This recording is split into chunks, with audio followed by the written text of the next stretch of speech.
This is Sid and Friends in the Morning. Entertaining and informative. Oh, you're my best friend. 77 WABC.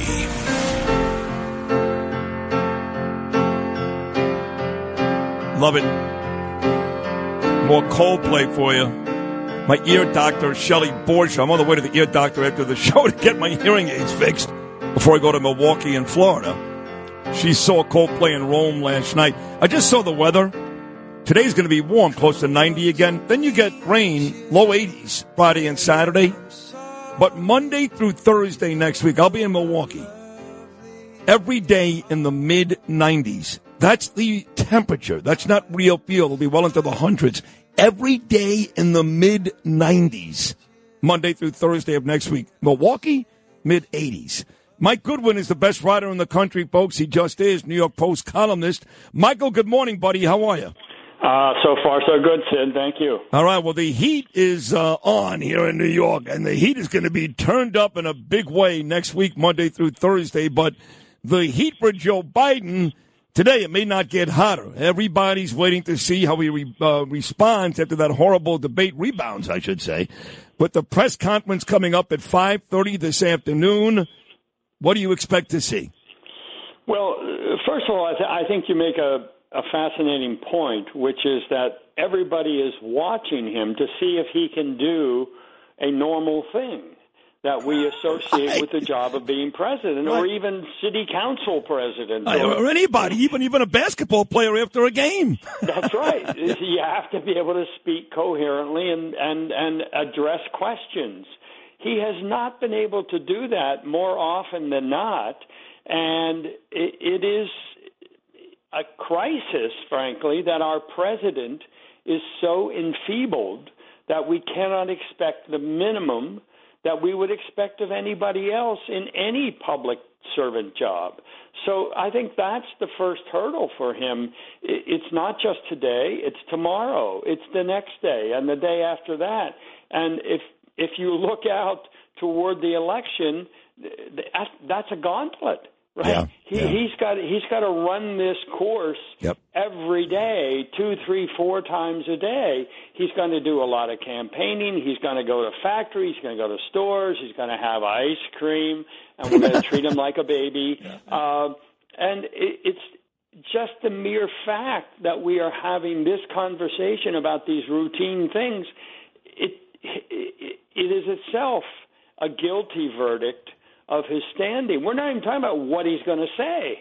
We're not even talking about the substance of the topics that he would be covering today and for the rest of the campaign.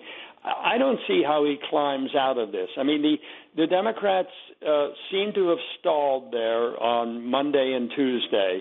It looked like the dam was about to break, and then Biden fought back very hard, pushed back, said he wasn't going to go, wrote that letter to Congress, and made it very clear he was not going to go on his own. And there's no way to get rid of him if he won't agree to it. I mean, the delegates are his. I mean, maybe there's some legal loophole at the convention, but I don't think the Democrats even want to consider that. He's got to agree to go, and I think the only way that's going to happen is if he screws up again publicly in ways that were just like the debate. And therefore the door is slammed, it's going to be a landslide, blah, blah, blah, then he might agree. But let's face it, he's not completely with it. So he may not even realize. No, he doesn't. He has no idea how bad he is. And again, it's not him, it's his wife. And I think to a certain extent his son, Bill, already downplayed that. But I think Hunter goes away if the president steps down. So there are two people that are really vested in this, the two people he loves the most, his wife and his son, that are dying for him to stay, and they are going to make that ultimate decision. So it may not be today. He may have a decent day today, maybe Monday with Lester Holt, it's decent too, but you have to expect somewhere down the road he's going to falter, have an appearance like he did in the debate, if not sooner than later. But I really believe that as long as his wife and his kid are in his ear, it doesn't matter what Barack Obama says or 9 House Democrats. He stays. Right. Look, and Of course, there's lots of speculation about what Jill Biden wants out of this. I mean, what is her point? Does she just like the life so much that she'll watch him be destroyed publicly? I mean, whatever legacy he had, and I have never been a fan of Joe Biden's, but whatever legacy he had among the people who do think he's had a worthy career, that will be destroyed by this final ending. I mean, there will be no recovery. There will, maybe in 100 years, someone would re-examine the entrails of his career, but for the time being, he will destroy himself. I mean, when the New York Times, and you and I have had many conversations about the New York Times, and we both loathe what it has become, but it is still a power, especially within the Democratic Party. And when it turns on Biden, I've never seen it turn on any Democrat that way. I mean, in the 25 years or so that it has become a radical rag for the left, I have never seen it go after another Democrat like that. Agreed. So, we're talking about other Democrat politicians and how they feel they want him out or his family. But one thing you can't overlook is money. He had those two big fundraisers, the one at Cipriani's with Obama and Clinton. He raised about $25 million. Then he had another one about a month later in Westchester, George Clooney, Julia Roberts, Barbra Streisand, another $25 million, which, by the way, both of those nights were surpassed in one night by Donald Trump down at Mar-a-Lago 2 weeks after Biden's Cipriani event. But if George Clooney stabs you in the back, that's more dangerous than Jerry Nadler, because George Clooney makes sure that a lot of Hollywood celebrities put money into that Biden campaign. So, believe it or not, even in the last couple of days, Biden has fought back. The George Clooney statement yesterday, and he went to Obama first. The George Clooney statement could turn out to be very, very painful. Well, and again, the fact that it was published in the New York Times is what gave it a resonance within the party. I mean, of course, Clooney is a power unto himself in these ways because he has been such a big donor and organized these events. But the fact that the Times published it is another layer of how the wall is built against Biden's future. And I'm sure, the report last night that the Biden people tried to get the Times not to publish the piece. I mean, this is all in a circle. This is a family that is erupting into the nastiest fight possible. I mean, this is, as I said 2 weeks ago, when this thing first started after the debate, for everybody else, get your popcorn, because this is going to be the Democrats doing to each other what Republicans have been doing to each other for a generation or so, which is just fratricide, right? Killing each other, it's a knife. It's a knife fight wherever you turn. Yeah. This is now the other party doing the same thing. It is. I want to play this for you though, because I love it when we start on the federal level and we take it to the city level, because I love it when you talk about what's going on in the city. I think you're great with that. So they asked Mayor Eric Adams, another opportunity for Adams to say, listen, I think he should step down. You saw his performance. And by the way, he's killing my city. I've got illegals on every street corner. I'm even lying to you. I have more and more hotels every day where I'm storing these illegals. I'm not even telling you about it. He's killing my city. He had that chance to do it again yesterday.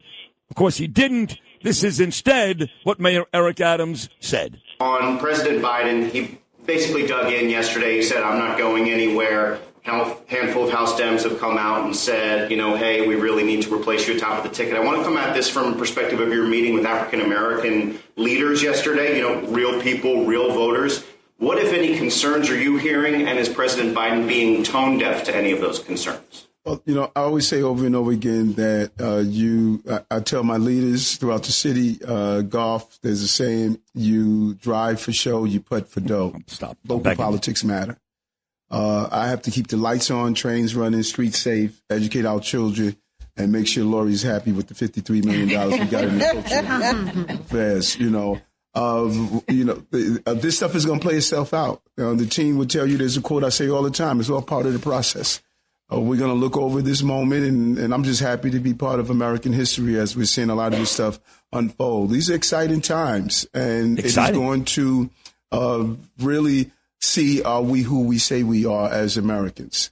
You know, it's easy to recite the Constitution. It's easy to talk about the principles of democracy. Now they're being challenged. Let's see what we're really made of. And the president will make determination on what he's doing. He's the president of the United States. And I respect that. And he'll make the determination on what he's going to do. And so I think that, you know, if we're going to be Democrats, then we should we have a Democratic leader. And I respect the process. Let the process play out. You know, I got enough stuff going on right here in the Big Apple, the biggest city on the globe and the most important city. And that's my focus. My focus is right here. I want to putt for the dough. My God, he's never played golf in his life. But anyway, he called it exciting times. They're scary times. He said he's happy to be part of history. He said any one of us can recite the Constitution. I'd pay to see that, by the way, unrehearsed Eric Adams. On a serious note, what do you think of his response? Well, you're right. He could have used that moment to talk about something significant about the city instead of acting as if he's just a spectator in a grand drama. I mean, he's the mayor of New York, as he certainly knows and often says. So why not use that opportunity to talk about something to help the city? I mean, the Biden policies, let's not forget, the Biden policies are what got the president in his weak positions to start with. It's not like he was leading Donald Trump by 10 points and then suddenly he screwed up at the debate. I mean, he was demanding the debate because he was behind in the polls, because largely of his policies, such as the border, such as inflation, such as the global turmoil we're witnessing. So for Adams to take a pass on the opportunity to remind people of what New York, even if you just want to do it from the perspective of rattling the tin cup, and showing that the city is dealing with this burden, but not to mention it, not to say anything about the city. I mean, this is, again,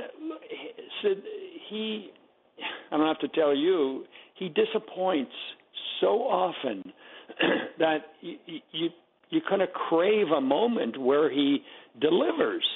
But it's always elusive. It's never quite there. It's never quite the whole way. It's always this around the edge, you know, circling the drain, but never going down the drain. I mean, it's frustrating to hear him. It really is. Hi, it's Lou Dobbs for Priority Gold, America's precious metals dealer. These are volatile times with high inflation, soaring debt, wars on multiple continents, and rising financial stress. Central banks are buying gold to diversify their reserves, so are many Americans. Call Priority Gold and find out how precious metals can help you diversify your portfolio. They're highly rated and happy to help. Call 1-866-303-6357 or get a free gold guide at PriorityGoldGuide.com. That's PriorityGoldGuide.com. So in the final 60 seconds, the pro-Palestinian stuff has calmed down quite a bit. Why is that? There's no school.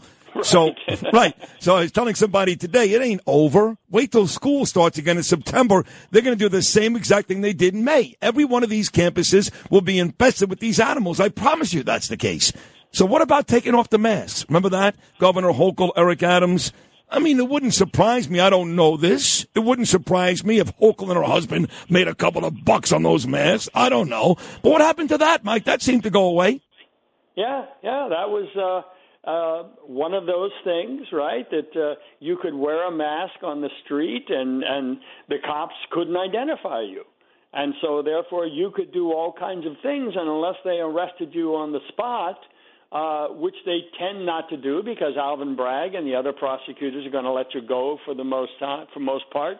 I mean, that Columbia incident where Bragg, all those people who were trespassing, barricaded themselves in a building, broke furniture, no charges.